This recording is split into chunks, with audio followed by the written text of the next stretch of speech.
En primer término, quiero agradecer a las autoridades municipales, al señor Intendente Alberto Gilenet por abrir las puertas de este palacio a la comunidad, por permitirnos acercarnos a nosotros como profesionales a nuestra comunidad.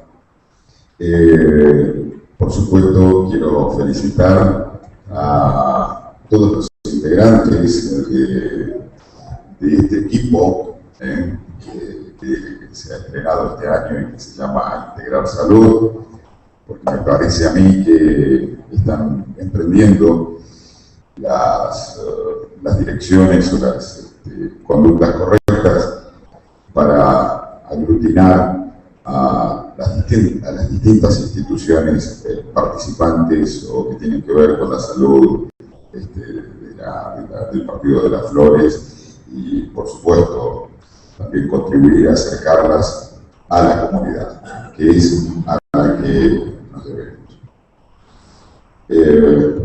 Y también, por supuesto, quiero agradecerles a todos ustedes por haberse acercado esta noche a esta casa.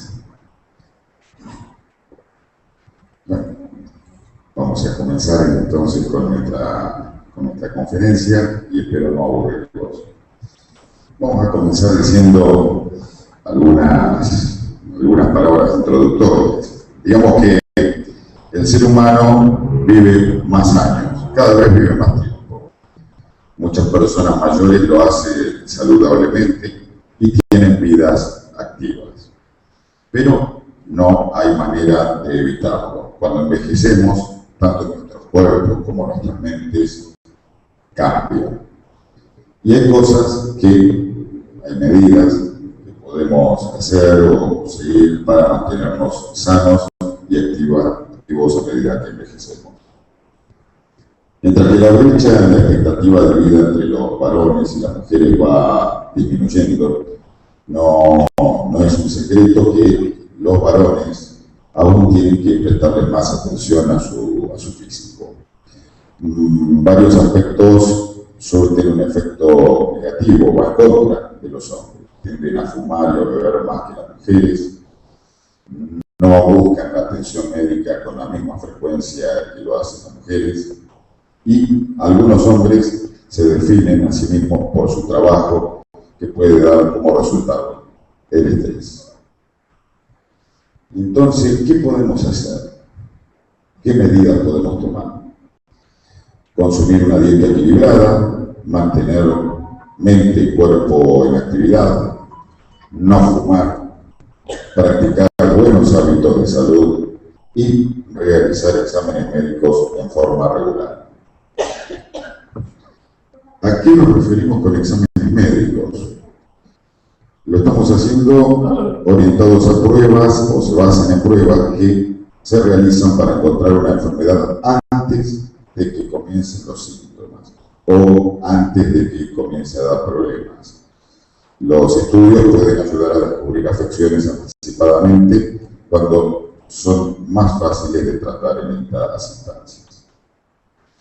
Entre los cuadros que los médicos buscamos comúnmente se pueden citar el cáncer colorectal, la diabetes, la hipertensión arterial, las dislipemias, es decir, elevaciones en los niveles de colesterol y de triglicéridos, osteoporosis, cáncer de mama y de cuello uterino en las mujeres y el cáncer de próstata en los hombres.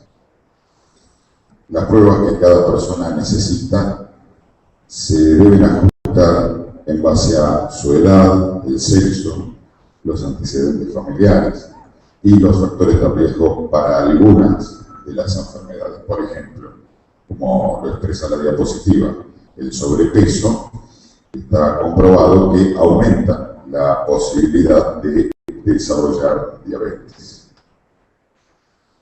Entonces, formulémonos algunas preguntas después de dichas estas palabras. Sabemos que debemos realizarnos un chequeo anual, completo. ¿Lo hacemos realmente?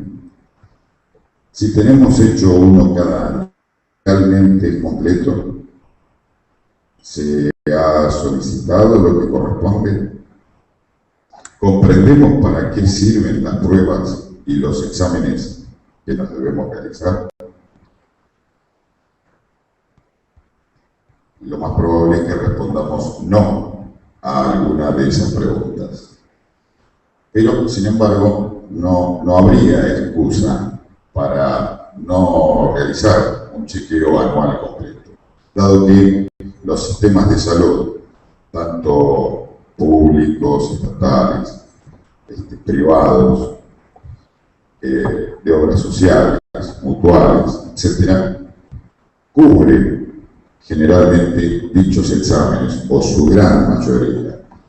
Y entonces no habría motivo, no habría excusa para no hacerlo. Citemos algunos de los exámenes de rutina propuestos en general por las distintas sociedades científicas en el mundo, internacionalmente. ¿Qué determinaciones deberíamos hacer en estos exámenes de rutina? La medición de la presión arterial, altura, peso, determinados análisis como la determinación del hemograma, glucemia o glucosa o azúcar, pruebas de función tiroidea, determinaciones de electrolitos, es decir, sales, sodio, potasio, etc.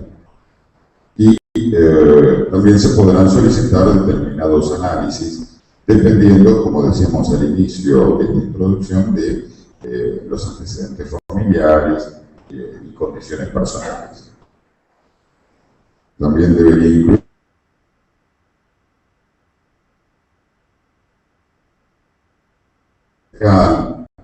la realización de alguna fibrocolonoscopía y otras determinaciones ya son revisar los medicamentos junto con el médico, aún aquellos que son de venta libre, tales como por ejemplo puede ser la aspirina, muchos pacientes no lo consideran una medicación, sin embargo a veces tiene tantos efectos colaterales como otras medicaciones.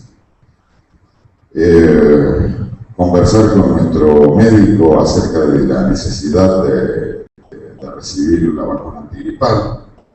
Si se trata de una persona diabética, examinar en particular determinados sectores del cuerpo, tal vez como los pies, y determinar algunas pruebas adicionales. Y la referencia también con el médico de confianza sobre problemas emocionales, dado que la salud emocional es tan importante como la salud física.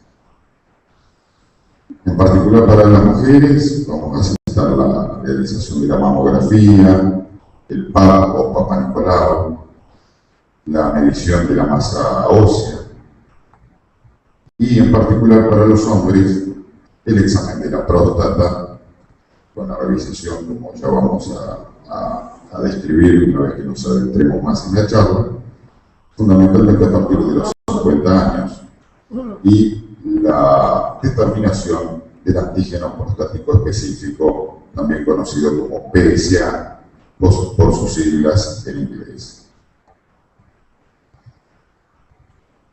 Hemos citado a la próstata, muchas veces hemos hablado de próstata.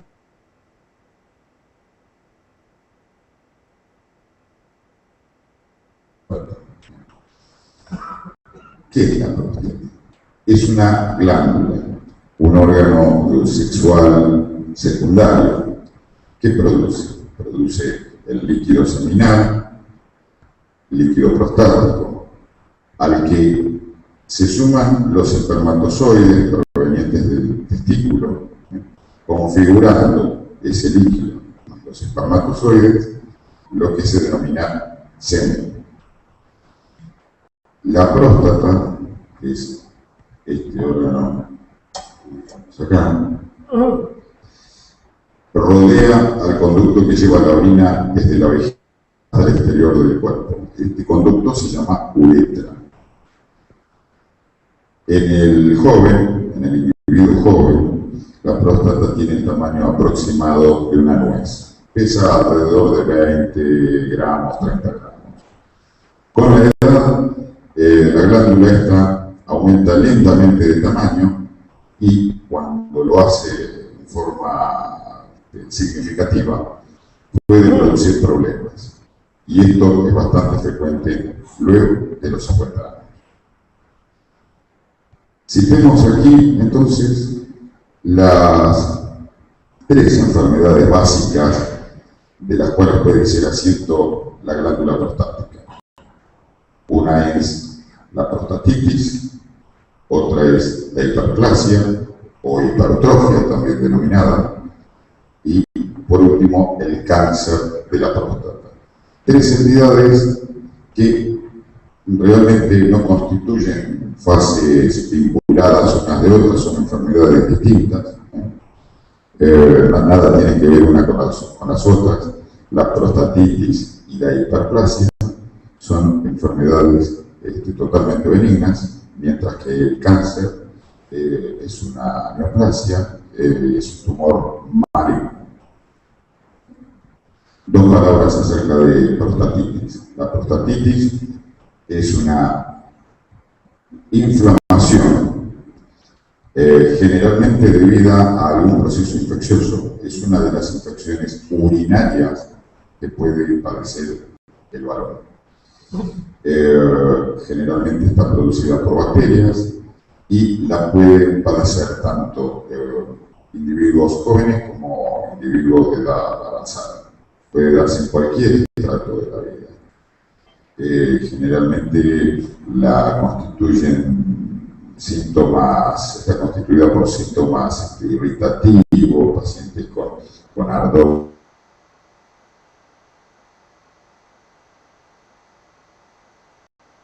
pacientes molestos, dolor durante la eyaculación, la posibilidad de emitir sangre en el líquido seminal. Y su tratamiento es antibiótico en general, reposo y antibiótico. A veces con más dificultades para lograr su curación o no, pero en general es una entidad que se resuelve en más o menos tiempo con antibióticos y antiinflamatorios. Pasamos entonces a la segunda patología, que es la hiperplasia de la próstata o hipertrofia de la próstata.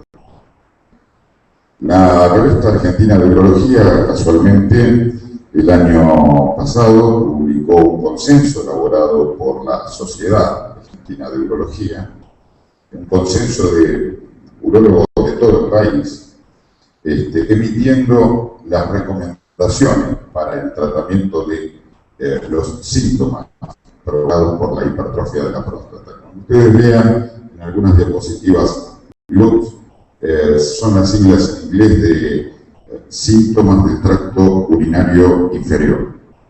Y la gran mayoría de los síntomas del tracto urinario inferior en el varón están dadas por problemas de la próstata. También los solemos denominar vulgarmente síntomas prostáticos o prostatismo. Aquí vamos a tan solo señalar que la hiperplasia es una patología frecuente en el varón mayor, que compromete a la mayoría de estos a partir de los 60 años, aunque los síntomas no siempre guardan una correlación directa con la edad, siendo que un 10% de los hombres de entre 40 y 50 años presentan síntomas moderados a severos, mientras que a mayor edad, entre los 70 y los 80 años, la sintomatología moderada a severa se presenta en el 40%. Tampoco existe una relación directa entre la existencia de hipertrofia que es agrandamiento, no inflamación. Inflamación es la prostatitis que dijimos antes. Hipertrofia es agrandamiento.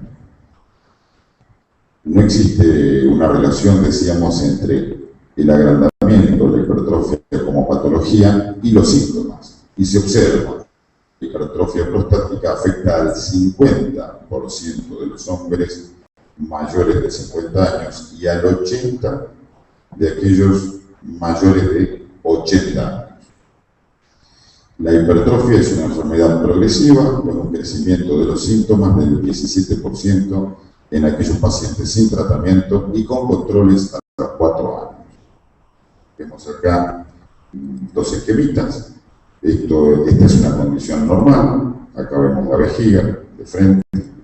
La vejiga, que es el órgano en donde se acumula la orina, se reserva, se guarda la orina proveniente de los riñones, se va almacenando.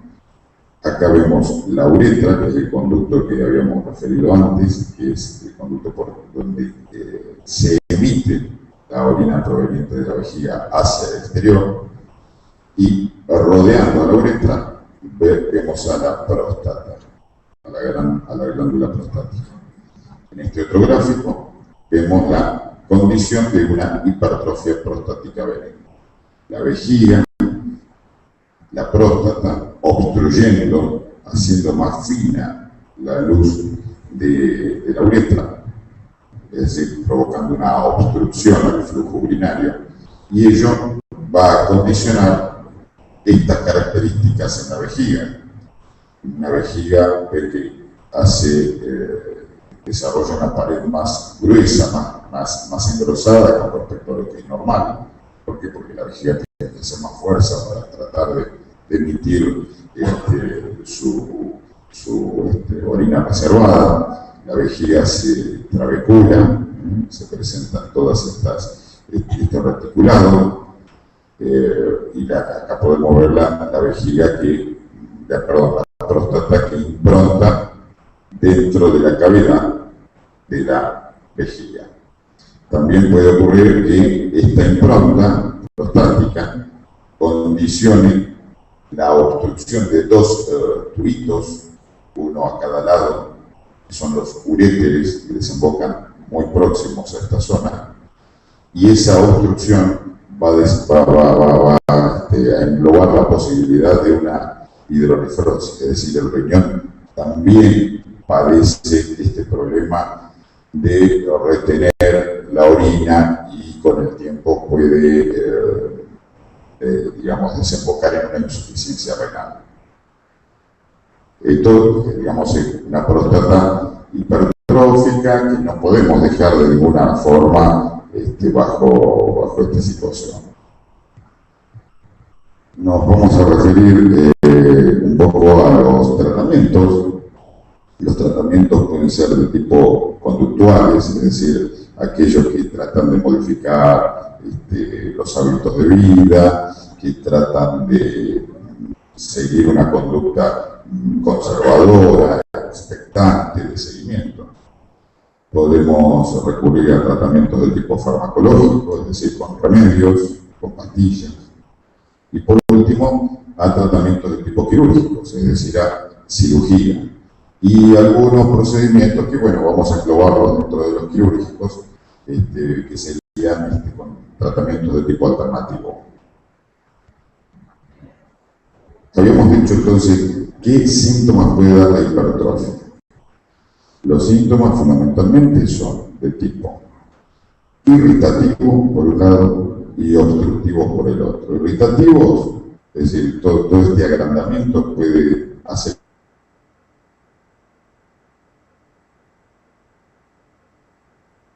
algunos a veces cada media hora, se levante muchas veces de noche.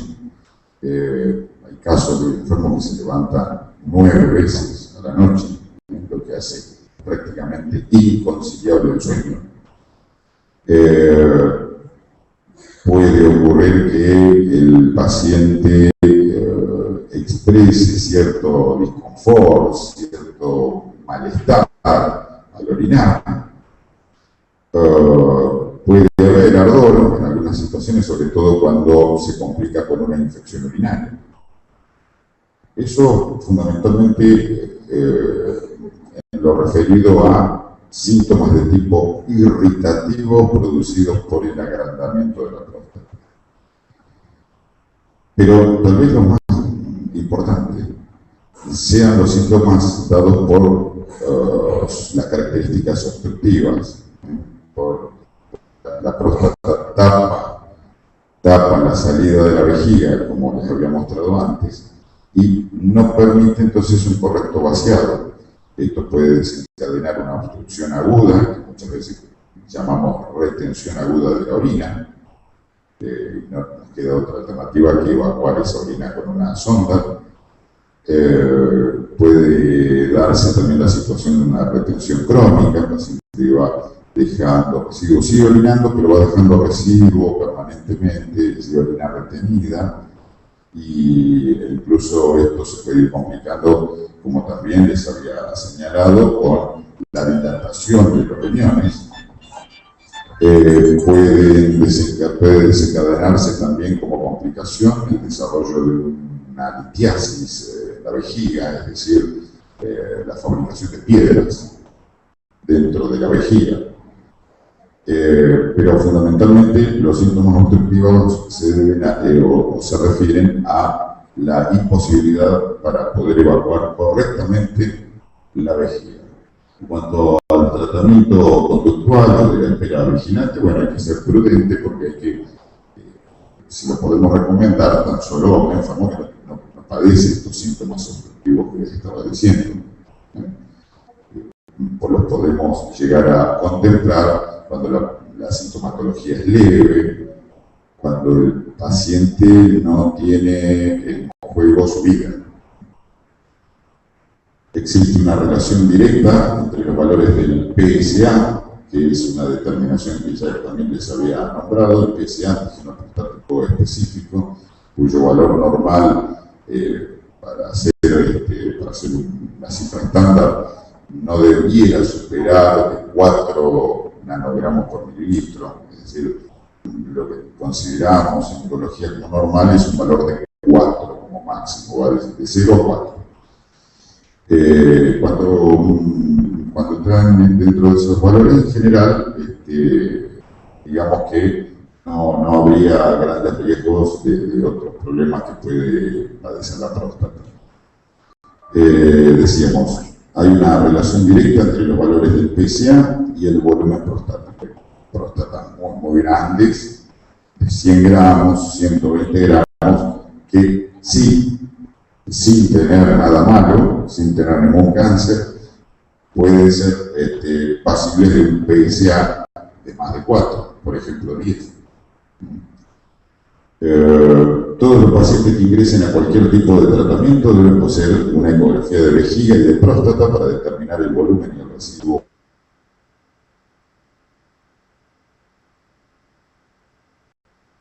Contemplar la evaluación urológica con una ecografía renal para ver el estado de los riñones. Se recomienda una uroflejometría a todo paciente que inicia cualquier modalidad de tratamiento. A los varones con prostatismo se les debe ofrecer asesoramiento sobre los hábitos de vida antes de la terapéutica o junto con esta. El alcohol, las bebidas alcohólicas y las infusiones tales como el café, el té, el mate, pero remarco más que nada al café, tienen un efecto diurético e irritante. Su restricción mejora los síntomas.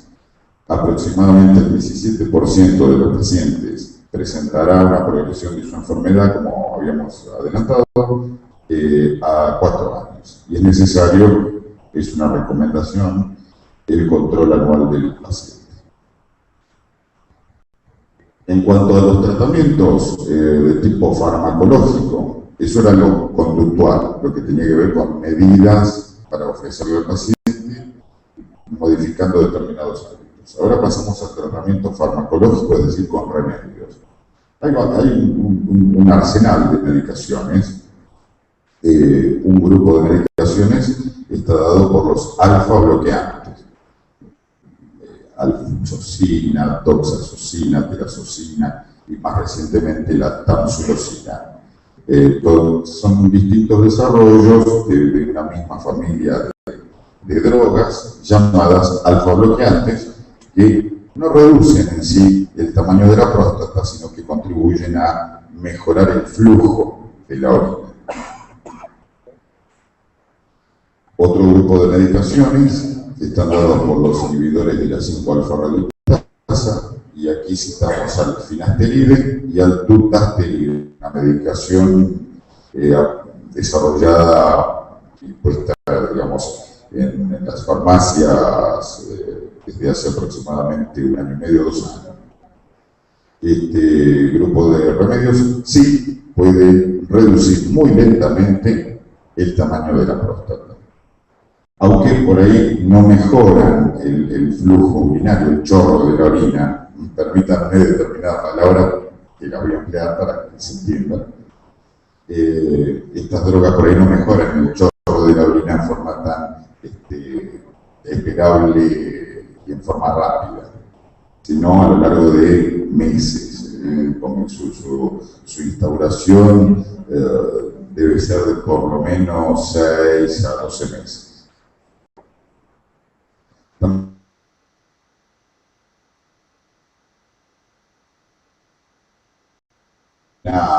De frecuencia mencional a los antimuscarínicos, antagonistas del receptor muscarínico.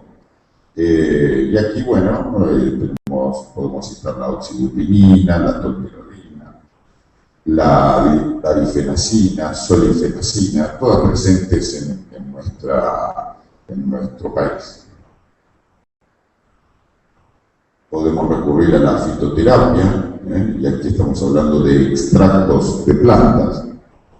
De acuerdo a la experiencia de cada profesional, utilizamos semillas de calabaza, citosterol, pijima africano, polen, Selenoa repens, extractos de la ortiga, todos también remedios cuya comprobación terapéutica no está del todo dada, pero surtirían un efecto de tipo descongestivo sobre la próstata. Alivia muchas veces los síntomas que les decía de tipo irritativo, de molestia. No mejora tanto el chorro de la orina, sino que mejora esa sintomatología de ir a orinar muy seguido, de ardor o de malestar. Bueno, hay quienes utilizan, pero esto lo nombro medio a título un poco experimental, la hormona antidiurética o desmopresina, sobre todo para las condiciones de nocturia. Nocturia es despertarse muchas veces para orinar. Se pueden combinar algunos de estos grupos de remedios, alfa-bloqueantes con antagonistas de los receptores muscarínicos, alfa-bloqueantes con inhibidores de la alfa-reductasa. Se puede dar también, tendrían cierto efecto los inhibidores de la fosfodiesterasa, que no son nada más ni nada menos que todos estos remedios denominados Viagra, de las cuales hay varias marcas y varios tipos de droga, comenzando por el clásico sildenafil, el Viagra, que apareció en el año 99-2000, luego seguido por el vardenafil y más adelante por el tadalafilo. Aparentemente estos medicamentos utilizados ampliamente para la disfunción sexual eréctil contribuirían a mejorar la oxigenación de los órganos pelvianos, y esto provocaría cierto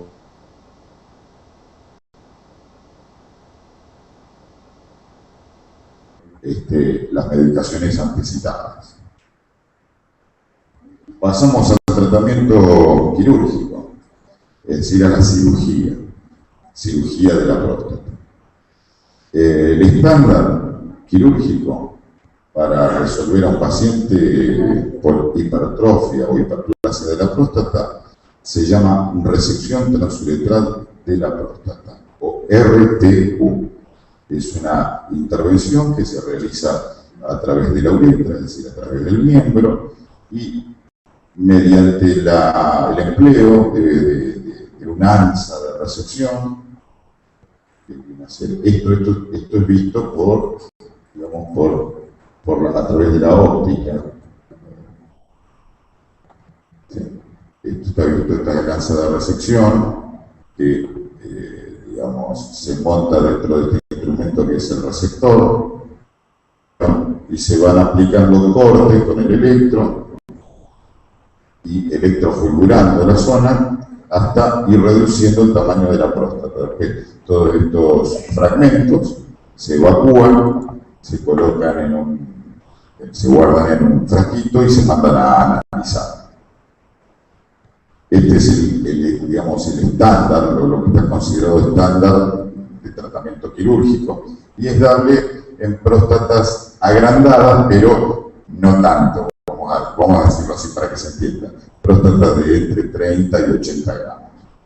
No lo podemos emplear esto habitualmente para próstatas de 120 gramos, porque va a ser una cirugía habitualmente incompleta, pero sí en próstatas que están algo levemente aumentadas de tamaño. Una modificación a la resección de los últimos años es la resección transuretral bipolar, que sí permitiría digamos, a resolver casos de próstatas muy grandes, estas situaciones de próstatas de 120 gramos, por ejemplo. Acuérdense que la próstata normal es de tan solo 20-30 gramos en una persona de 40 años, de 20-30 años, pero que después de los 40 años va aumentando de tamaño. La cirugía clásico convencional, llamada adenomectomía de la próstata, se realiza a través del abdomen, por debajo del ombligo, no necesariamente con una incisión tan grande, pero bueno, esto está acá para demostrarlo.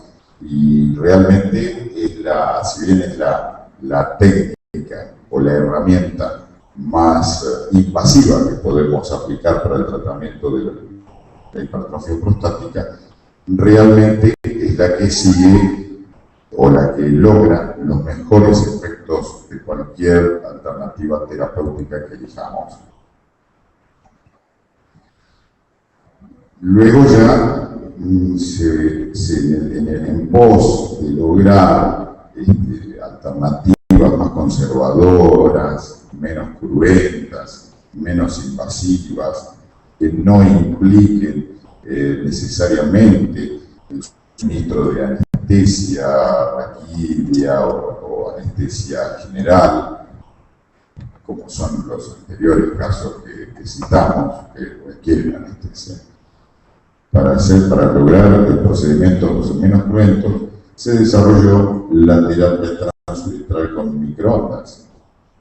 Uno de los dispositivos de estas características es el Templo, que disponemos acá en Las Flores, que consiste en la aplicación de una sonda conectada a un equipo que libera calor, aproximadamente 60 grados de temperatura sobre la próstata. Esto es capaz de realizarse con anestesia local, con una cremita llamada lidocaína, y el procedimiento no dura más de 1 hora aproximadamente, y con ello se lograría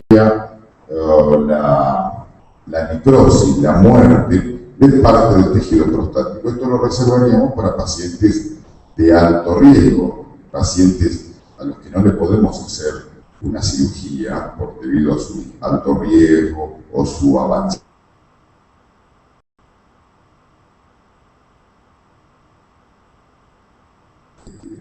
Si bien el riesgo es prácticamente inexistente,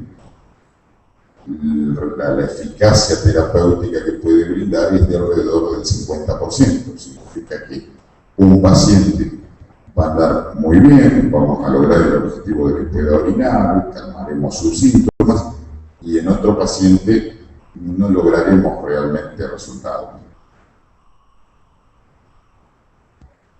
otra variante, pero con la aplicación de una aguja.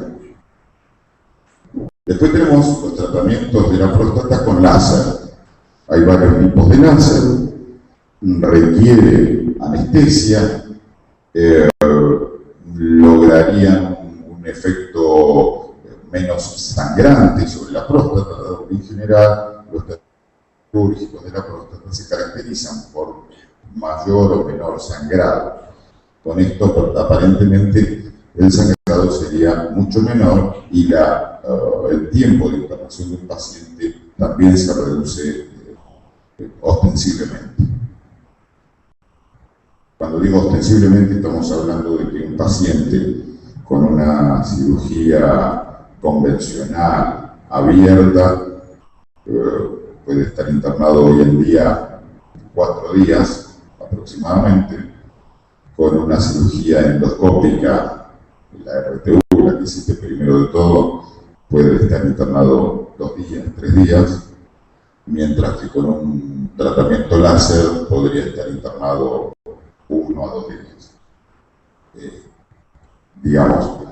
En nuestros países no damos mucha importancia a los días de internación. Sin embargo, esto sí es importante en países como los Estados Unidos o los países europeos o determinados países europeos en los que el tiempo de internación y la rehabilitación del paciente a sus actividades habituales cuenta mucho fundamentalmente en términos económicos. Para algunas situaciones en las que el paciente no tenga el perfil necesario, adecuado, como para ser sometido a una operación con anestesia o enfrentar un riesgo, tenemos la posibilidad de un stent prostático, que es un dispositivo que colocamos con anestesia local y se abre dentro de la uretra prostática, y con ello aumenta la luz. Lo que pasa es que a veces somos un poco reticentes a ponerlo porque pueden padecer algunos efectos adversos o efectos colaterales no deseados, como por ejemplo la migración, porque hasta que no pasen aproximadamente 15 días de su colocación, ese dispositivo que va colocado adentro de la uretra puede migrar, y cuando migra, cuando se desplaza, es todo un problema, como se darán cuenta. Después es muy difícil retirarlo. A título informativo, solamente por si lo consultan en una página, pero esto realmente en la práctica no se lleva a cabo. Hay algunos que lo están diseñando trabajos, en realidad, la inyección de etanol dentro de la próstata, o la inyección de toxina botulínica dentro de la próstata, pero simplemente a título experimental. Y ya por último quisiera pasar al tema de cáncer de próstata, pero si queréis, Graciela, hacemos un pequeño para no saturarlos. Bueno, como quieran. Si no están cansados. Muy bien.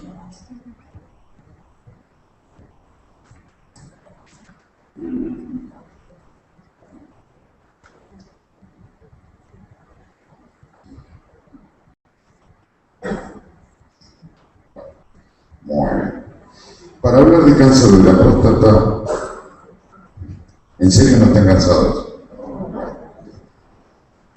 Para hablar de cáncer de la próstata, he recurrido a una página de internet muy interesante y que consideré inapropiado trasladarla a diapositivas mías o transformarlas, dado que están perfectas.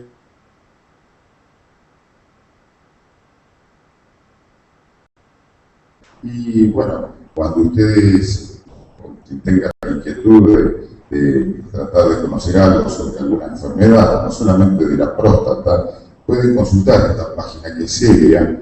En internet podemos escribir cualquier cosa, podemos decir, no todo lo que figura en internet es realmente cierto, pero esta página para temas de salud tanto para profesionales como para pacientes.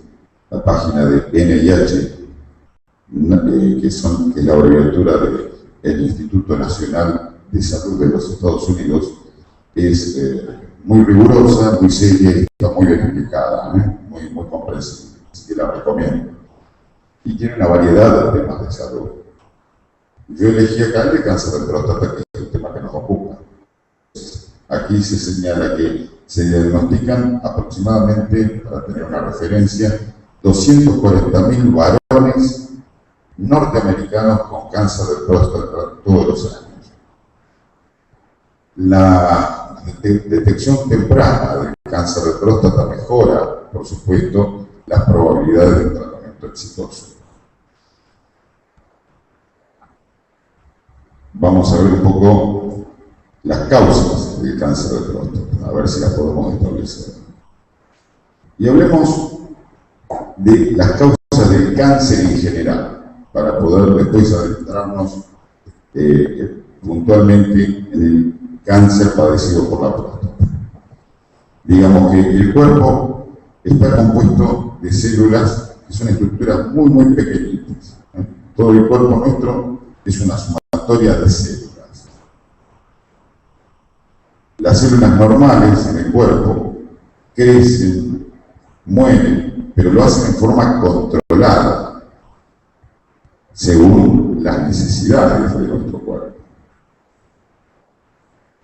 A veces estas células se siguen dividiendo y creciendo sin control adecuado, sin el control normal. Si salen de su curso, de su carril, lo que causa un crecimiento anormal llamado tumor. Si este tumor no invade los tejidos y las partes del cuerpo cercanos, se va a llamar, habitualmente lo que llamamos un tumor benigno. Es decir, hay tumores benignos y tumores malignos. El tumor no es un sinónimo de cáncer, dado que hay benignos y malignos. El tumor benigno, entonces, es un tumor no canceroso. Los tumores benignos raramente presentan un peligro de muerte. Pero si el tumor invade y destruye las células cercanas, se va a denominar tumor maligno o canceroso. El cáncer sí puede amenazar la vida de una persona.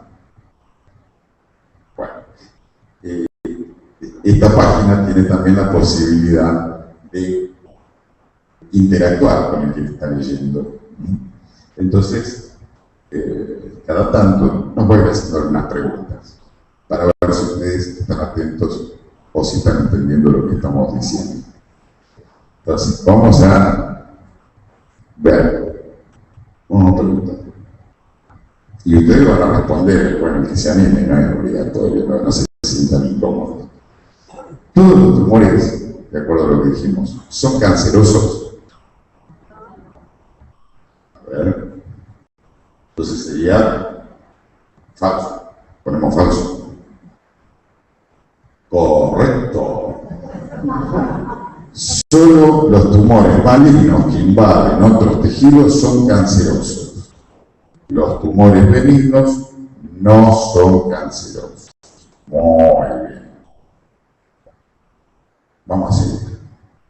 Las células cancerosas también pueden extenderse a las diferentes partes del cuerpo a través de los vasos sanguíneos y también a través de los canales linfáticos, que es otra red, menos conocida que la sanguínea, pero es otra red, también significativa. La linfa, el tipo o líquido linfático, es un fluido claro, casi transparente, producido por el cuerpo para drenar los desperdicios de las células. La linfa viaja a través de los vasos especiales y estructuras parecidas a uno.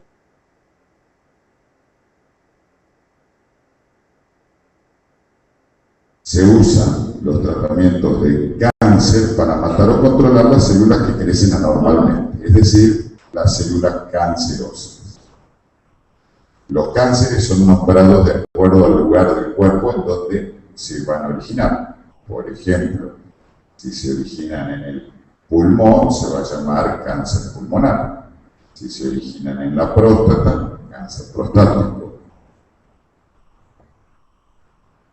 El cáncer, bueno, lo que decíamos, que empieza en los pulmones, siempre se llamará cáncer pulmonar, aun cuando se ha extendido a otros lugares, tales como el hígado, los huesos o el cerebro.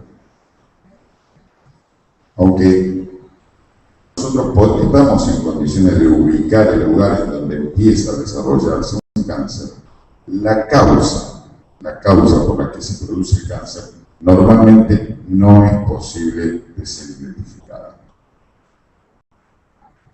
Las células, es decir, todas estas estructuras que en su conjunto son millones y constituyen nuestro cuerpo, sumado al agua, que contenemos, las células contienen material hereditario o genético llamado cromosoma. Este material genético controla el crecimiento de cada célula. El cáncer, también hay otros síntomas, otros sinónimos para cáncer, también los llamamos neoplasias o tumores malignos. O también en algunos casos lo podemos encontrar como carcinoma. El cáncer siempre proviene de cambios que ocurren en el material genético. Cuando el material genético de las células se vuelve anormal, puede perder su habilidad de controlar su propio crecimiento. Entonces se genera, digamos, un desarrollo descontrolado. Estos cambios súbitos en el material genético pueden ocurrir por varias razones, y esta tendencia puede heredarse de padres a hijos. Los cambios en el material genético también pueden ocurrir debido a exposición a infecciones, drogas, tabaco, químicos u otros factores. Estamos hablando de cáncer en general, ¿no? Otra vez la preguntita. Entonces, ¿siempre es posible determinar la causa de un cáncer en un paciente? Contestamos. ¿Falso? A ver. Correcto. Normalmente es imposible determinar la causa del cáncer en un enfermo en particular. Sin embargo, en general sabemos que lo que puede causar el cáncer, sin embargo, en general sabemos o podemos presumir lo que puede causar el cáncer en las personas, pero no lo podemos certificar normalmente, pero sí podemos sospechar. Bueno, acá quiero explicar, por ejemplo, la exposición al humo del cigarrillo, por ejemplo. Repasamos la anatomía de la próstata. Ya dijimos, es una glándula sexual masculina. Lo repaso porque después viene más preguntitas. Si no lo tenemos claro, vamos a tener respuestas correctas. La próstata es una glándula sexual masculina. Está ubicada debajo de la vejiga, que es el órgano que colecciona y vacía la orina. Vemos la próstata, ¿no? La próstata se localiza delante del recto. El recto es la porción terminal del tubo digestivo. Delante del recto, bueno, el intestino, que es donde se guardan los desperdicios sólidos en la heces. La próstata tiene el tamaño de una nuez, rodea la uretra, eso lo habíamos dicho. La uretra es el tubo que lleva la orina desde la vejiga al exterior del cuerpo. Produce un fluido, el cual constituye la mayor parte del semen.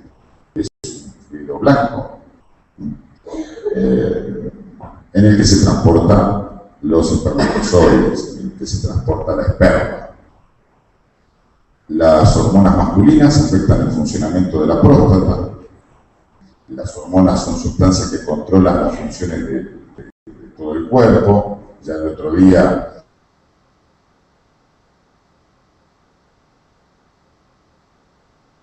la hormona masculina más importante es la testosterona, que es una andrógena, la cual es producida por los testículos. Es decir, los testículos producen entonces hormona masculina, testosterona, y también otra porción de los testículos produce los espermatozoides. Bueno, a ver, por favor, señale la próstata. ¿Qué ponemos? ¿Uno o dos? Uno. Correcto. La próstata se localiza entre la vejiga y el recto. Vale. Muy bien. A ver qué pasa acá. Otra pregunta. La función principal de la próstata es producir la esperma. ¿O falso? La esperma, habíamos dicho esperma, espermatozoides. Falso. A ver. Correcto. El papel principal de la próstata es producir el fluido en el que viaja la esperma. La esperma se produce en los testículos. Diagnóstico. Frecuentemente el cáncer de la próstata no tiene ningún síntoma en sus etapas iniciales. Debido a la cercanía de la próstata y el recto, los médicos, empleando guantes con los cuales protegemos nuestros dedos, examinamos a través del recto la próstata, que es muy accesible por esta vía. Esto se llama examen rectal digital o tacto rectal de la próstata, que es lo que les desagrada habitualmente a los hombres. Y bueno, por ello es que las mujeres es importante que sean los que los empujan a los hombres y los codean en el consultorio. Bueno, contate, para algunas más, otras menos, pero debido a las bueno, esto ya lo habíamos proferido en cuanto a lo que es el tacto rectal. Cuando el cáncer crece, comprime, aprieta la uretra. Cuando el hombre vacía su vejiga, la orina atraviesa la uretra. Por eso el primer síntoma de cáncer de la próstata normalmente es la dificultad para orinar. Pero que no se preste a confusión. Cuando dice primer síntoma de cáncer de la próstata, no quiere decir que sea un síntoma inicial.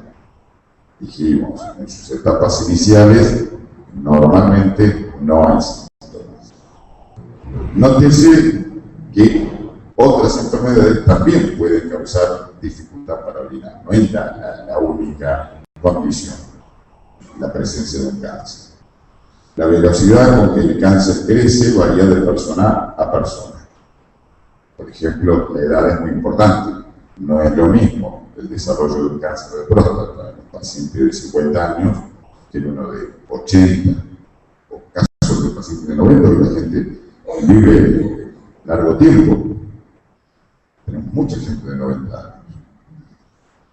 Mientras más temprano se descubre el cáncer de la próstata, mejores serán las posibilidades de que el tratamiento sea exitoso. Por eso, los médicos recomiendan que se haga un análisis de sangre llamado PSA, que ya les había nombrado, o antígeno prostático específico, por sus siglas en inglés, para encontrar el cáncer de la próstata durante su fase temprana.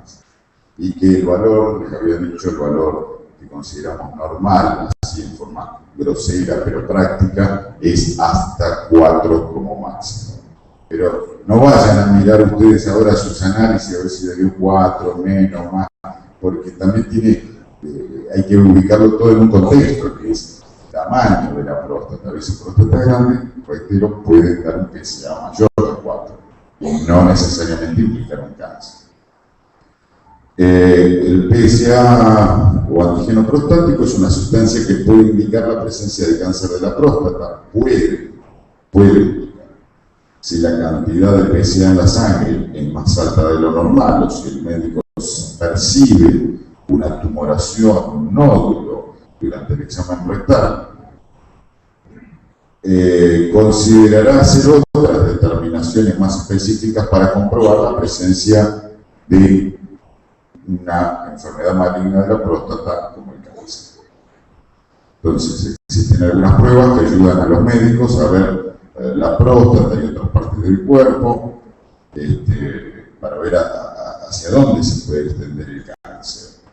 Por ejemplo, podemos recurrir a técnicas de ultrasonido, de ecografía, placas, urogramas o pilografías intravenosas, estudios de los huesos como el centellograma, resonancia magnética o tomografía también. Todos recursos, herramientas que tenemos en la práctica para ayudar a nuestros pacientes. Se pueden tomar muestras de la próstata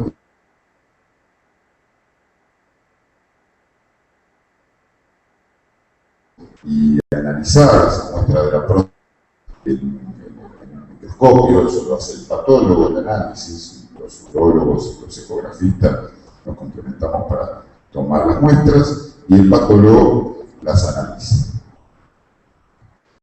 Una vez que el cáncer de próstata se ha confirmado por este método que les conté recién, que se llama biopsia de la próstata, es decir, una vez que tenemos el diagnóstico, debemos hacer exámenes para averiguar la extensión de este cáncer, es decir, si está confinado, está limitado al órgano enfermo, que es la próstata, o se ha ido más allá, ¿sí? Se ha extendido a otras partes del cuerpo.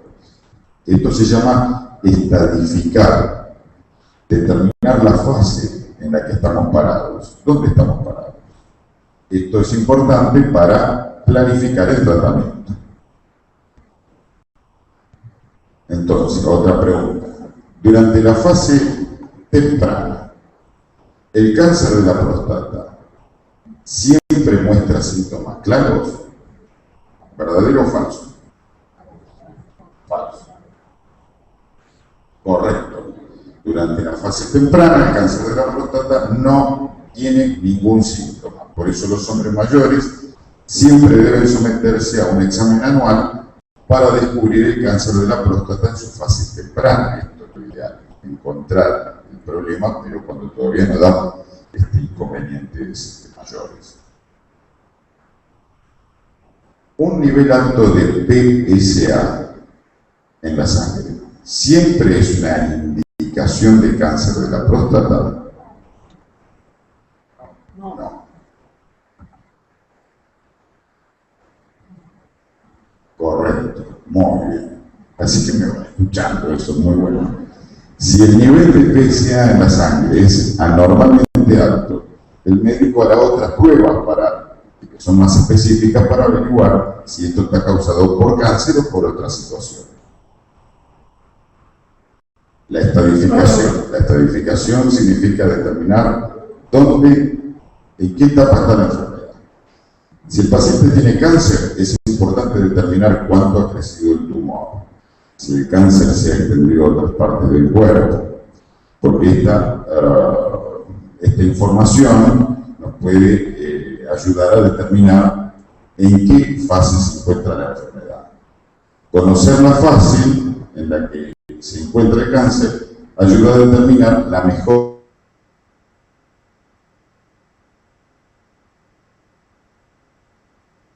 las células, el tejido obtenido del cáncer de próstata, que es el médico que mira en el microscopio, como la doctora Barbieri, el tejido que nosotros le enviamos para analizar. Dividimos a los cánceres en general en fase 1, que es la más inicial, la más temprana, pasando por fase 2, fase 3 y fase 4, que es la enfermedad en su etapa más evolucionada. En la fase 1, también llamada A, el cáncer es demasiado pequeño para ser percibido durante el tacto rectal y tampoco causa ningún síntoma. Es decir, yo le puedo revisar al paciente y no encontrar nada, ningún problema, ningún nódulo.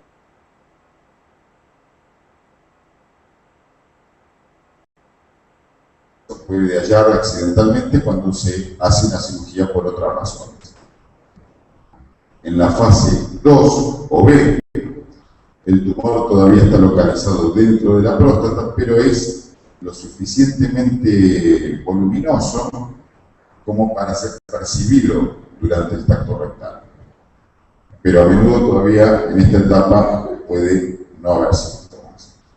En la fase 3 o C, las células del cáncer se han extendido fuera de la próstata, a los tejidos vecinos, pero no todavía a esas estructuras similares al poroto que les había dicho, que se llaman nódulos linfáticos. Y es frecuente tener en esta fase problemas para orinar. Por último, en la fase 4 o D, las células cáncer se han extendido, se han desparramado hasta los nódulos linfáticos, cerca o lejos de la próstata, a otros órganos, a tejidos realmente alejados de la próstata, tales como pueden ser los huesos, el hígado, los pulmones. El paciente puede acá sí experimentar grandes dificultades para orinar y suele estar sumamente dolorido, duele con todo el esqueleto muchas veces, o algún sector del esqueleto. Normalmente el paciente que está en estas situaciones viene con pérdida de peso, cansado, cáncer avanzado. Entonces, la fase del cáncer se refiere a cuánto el cáncer ha crecido y se ha extendido. ¿Esto es verdadero o es falso? ¿Qué contestamos? La fase del cáncer se refiere a cuánto el cáncer ha crecido y se ha extendido. ¿Pongo verdadero? Correcto. El grado de crecimiento y extensión del cáncer en el cuerpo es mayor en la fase más avanzada del cáncer de tronco. Bien.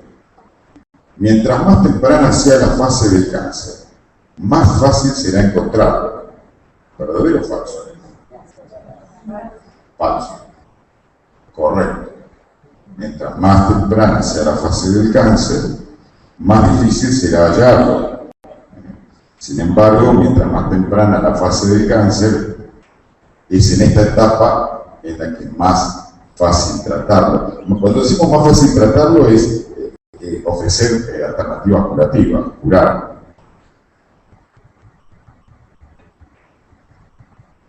Nos adentramos entonces a las opciones de tratamiento. ¿Qué podemos hacer con un paciente al que le diagnosticamos un cáncer de próstata y ya lo tenemos estadificado? Ya sabemos hasta dónde se extiende la enfermedad. Bien. El tratamiento del cáncer de la próstata depende de la fase del cáncer, así como de la edad del paciente y de su salud en general, de su estado en general. El médico puede seguir su condición más de cerca en lugar de empezar el tratamiento inmediatamente.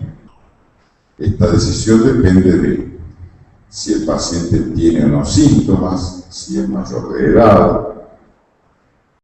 Cuando hablamos de si es mayor de edad,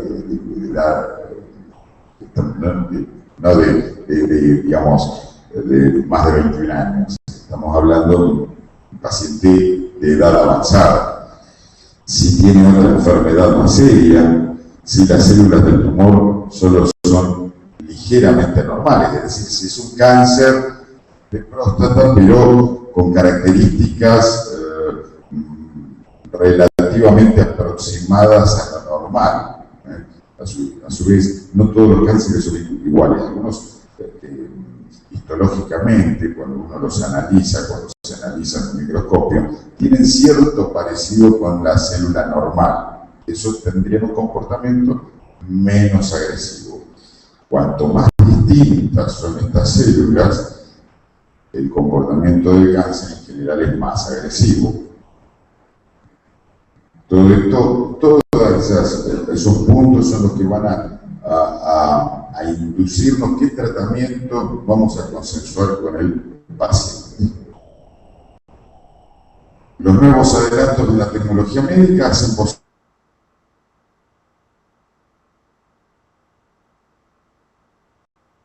cáncer de próstata, están viviendo vidas más largas y con menos molestias. y menos efectos secundarios causados por el tratamiento. Es increíble cómo en los últimos 20 años, sí, o un poco más, tal vez 30, cambió mucho la evolutividad de los cánceres de próstata debido a la implementación de los tratamientos que vamos a ver. Había técnicas que habían quedado perimidas, dejado de lado, como la prostatectomía radical, la gran cirugía para la próstata, por cáncer de próstata, que bueno, estudiándolas, perfeccionándolas en el mundo, se fueron logrando grandes avances y quitándoles ese componente tan agresivo que comportaban. Existen 4 tipos de tratamiento que se emplean frecuentemente. La cirugía, lo podemos resumir así: cirugía, radioterapia, con dosis elevadas de rayos, u otros rayos de alta energía para matar las células cancerosas, terapia hormonal, que usa hormonas, o mejor dicho, antiandrógenos, en realidad son sustancias para bloquear las hormonas.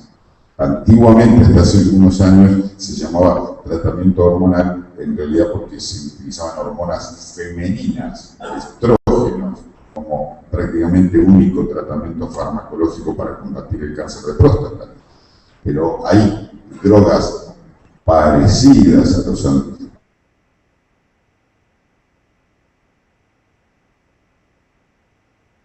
logran, digamos, de alguna forma contrarrestar, bloquear el efecto de la testosterona. Parece ser que los cánceres de próstata están alimentados en cierta manera por la testosterona. Entonces, una de las finalidades de algunos tratamientos es bloquear, disminuir el nivel de testosterona para que la próstata no se alimente. Podemos recurrir a una combinación de terapia de radiación y hormonal.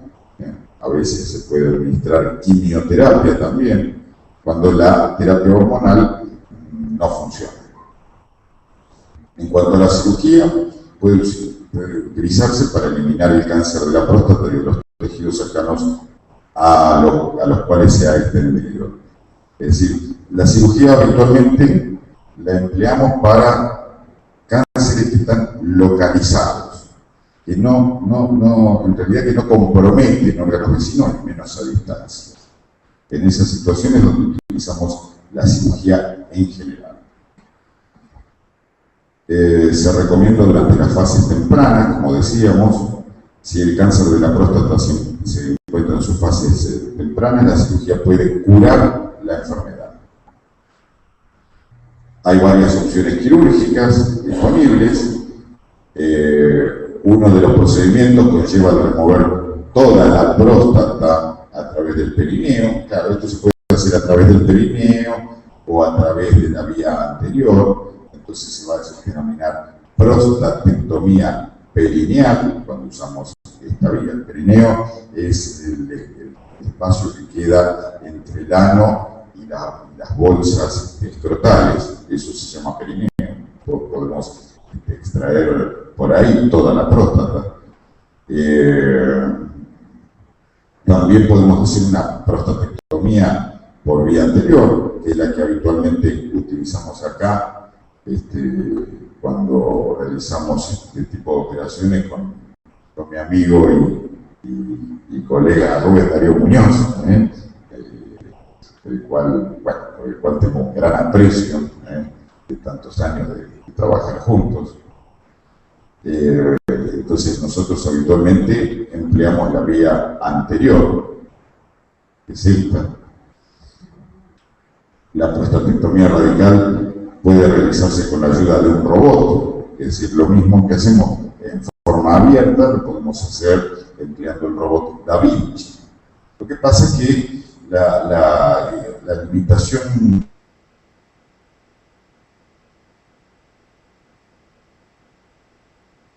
millones $1,5 millones aproximadamente, y que, bueno, no solamente comprar el equipo, que ronda los $2,5 millones, sino cada vez que se aprieta el botón para encenderlo tiene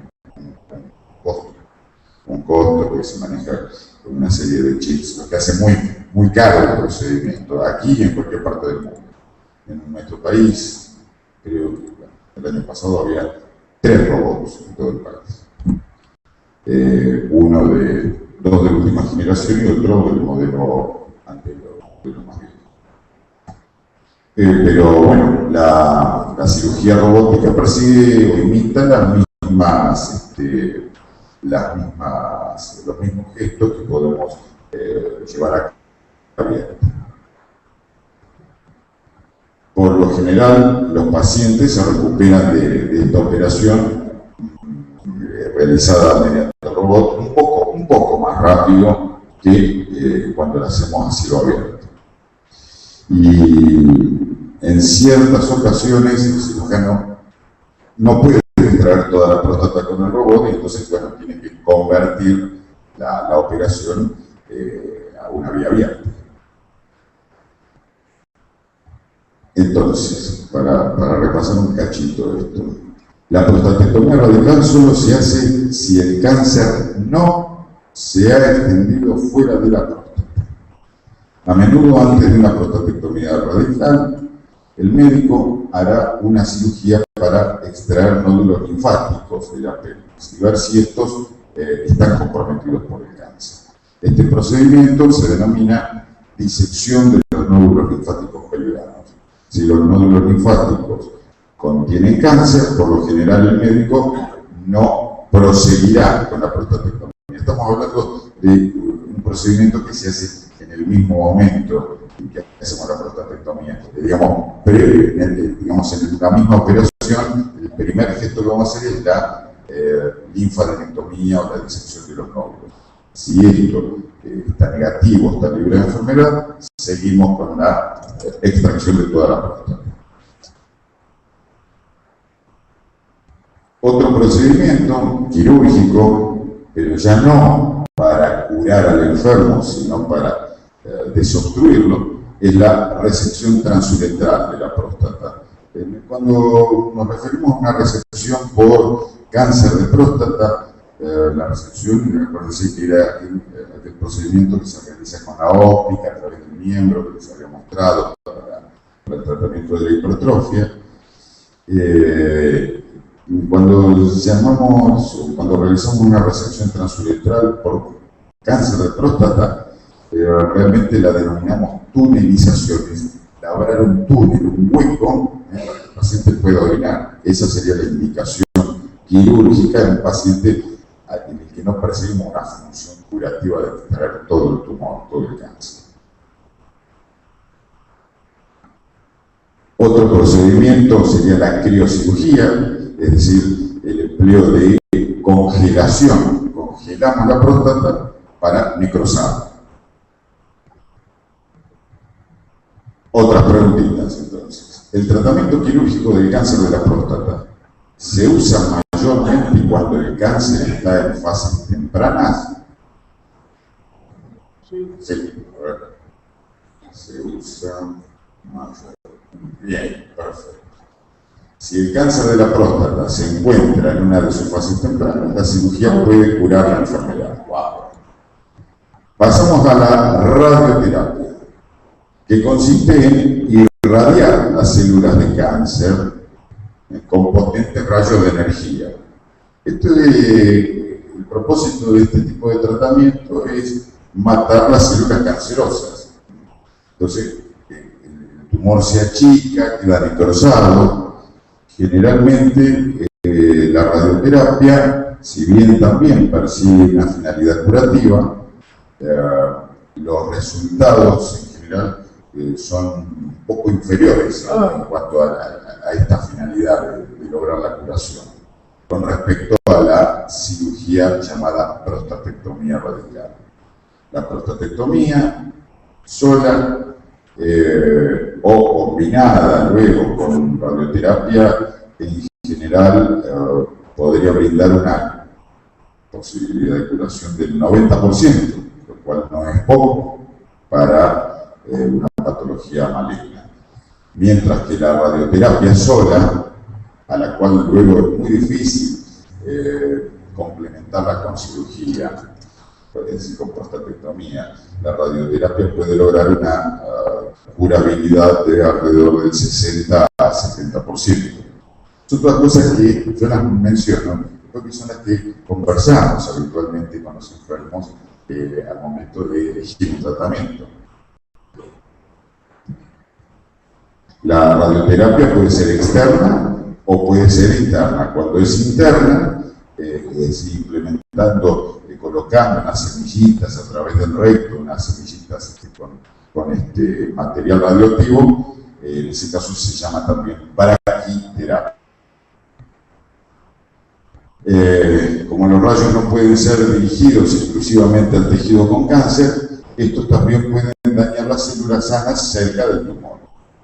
Si la dosis de radiación es pequeña y si la radiación es administrada durante un periodo de tiempo relativamente largo, las células cancerosas se mueren mientras las células sanas pueden recuperarse y sobrevivir. La terapia de radiación normalmente se usa para tratar el cáncer de la próstata que no se ha extendido a otras partes del cuerpo, tales como los pulmones o los huesos. Es decir, usamos la radioterapia, como decíamos, para situaciones de cáncer de próstata localizado. La terapia de radiación también puede ayudar, también se puede llegar a emplear en casos de metástasis, es decir, cuando el cáncer se ha ido a algún hueso, pero para efectuar radioterapia sobre el hueso, a efectos de aliviar el dolor que produce la metástasis, pero no para curar el cáncer, sino para aliviar el dolor de la metástasis. ¿Es así, doctor Rapio? Sí, pues sí. La terapia de radiación puede curar el cáncer si es que se encuentra en sus etapas tempranas. También puede aliviar el dolor si es que el cáncer de la próstata se fue a los huesos. Pregunta: ¿la radioterapia solo se usa en la fase temprana del cáncer? ¿Qué forma? Porque algunos dicen cierto, dicen. Acuérdense, dijimos que podemos seguir una finalidad curativa cuando está localizado, o que podemos usarlo cuando se ha ido a los huesos. ¿Qué poco? No. Falso. Muy bien. Casi nos equivocamos. Ahí sí, correcto. La terapia de radiación a veces se usa en las fases más tardías para aliviar el dolor, sobre todo cuando se ha ido a los huesos. Pasamos a la terapia hormonal. Ya estamos terminando, ya falta poco.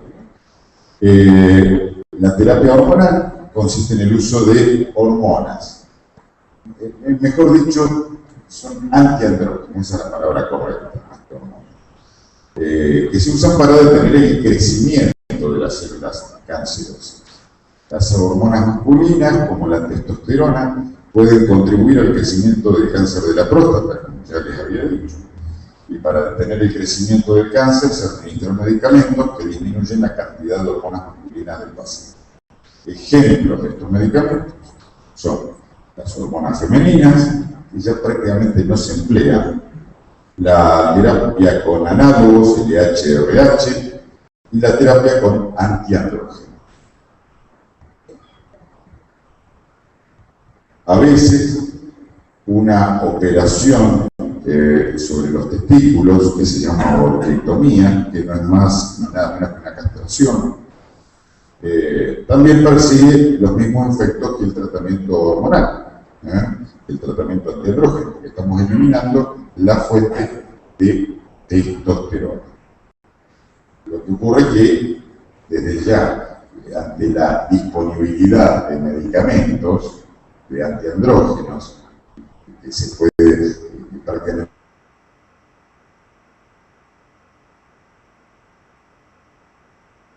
necesidad hoy en día de recurrir a una orquiectomía, a una castración quirúrgica de un paciente, una cirugía mutilante, ya prácticamente no es válida. La terapia hormonal normalmente se usa durante las fases avanzadas del cáncer, cuando el cáncer se ha extendido fuera de la próstata o a otras partes del cuerpo. La terapia hormonal no cura el cáncer, pero puede retardar su crecimiento, a la vez que ayuda a extender la vida del enfermo y aliviana los síntomas. Por último, la quimioterapia, que no tiene nada que ver con las drogas tales como los antiandrógenos, es el empleo de drogas que son tóxicas para poder matar las células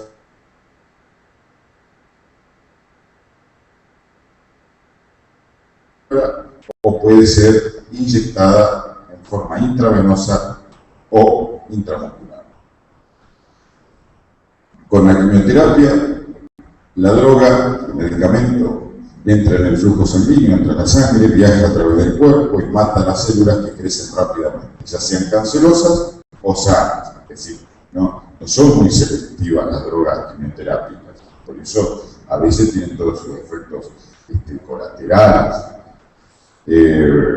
Para destruir las células de cáncer sin dañar las células sanas, las drogas se dan gradualmente, de a poco, y entonces que son controladas. Pero bueno, si bien cada vez están, digamos, más controlados sus efectos adversos, bueno, es un tratamiento relativamente agresivo.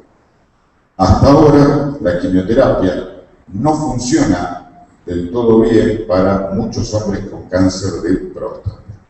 Cuando la empleamos a la quimioterapia, esta se limita a ciertas fases, digamos, avanzadas de la patología, de la enfermedad, en las que el cáncer se ha extendido a otras partes del cuerpo y en general aplicamos quimioterapia cuando ya hemos, digamos, agotado otras instancias previas, por ejemplo, con la aplicación de antiandrógenos.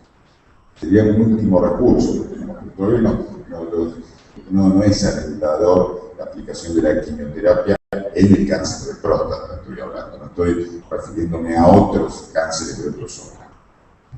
Después del tratamiento, el cáncer de la próstata puede volver a recurrir. La opción de tratamiento para el cáncer de la próstata recurrente depende de varios factores, tales como la fase del cáncer, el tratamiento que ha recibido el paciente anteriormente y la salud del enfermo. El tratamiento para el cáncer de la próstata solo se determina dependiendo de la fase del cáncer. ¿Verdadero o falso? Está medio cansado, pero falso. Wow. El tratamiento recomendado depende de la edad y la salud del enfermo, de los tratamientos que el paciente ha recibido anteriormente y de la fase en la que se encuentra el cáncer. Bueno, para resumir y terminar, el cáncer de la próstata es la forma de cáncer más común que afecta a los hombres en Estados Unidos. No acá no es el primer lugar, esto es en Estados Unidos. En nuestro lugar, el primer puesto es el cáncer colorectal. Y después de ello viene en el varón el cáncer de pulmón y aquí está el de próstata. Existen varias opciones para el tratamiento del cáncer de la próstata. El tipo de tratamiento para un paciente en particular dependerá de la fase en que se encuentre el cáncer, de la edad del paciente, así como de su condición de salud en general. Muchas gracias.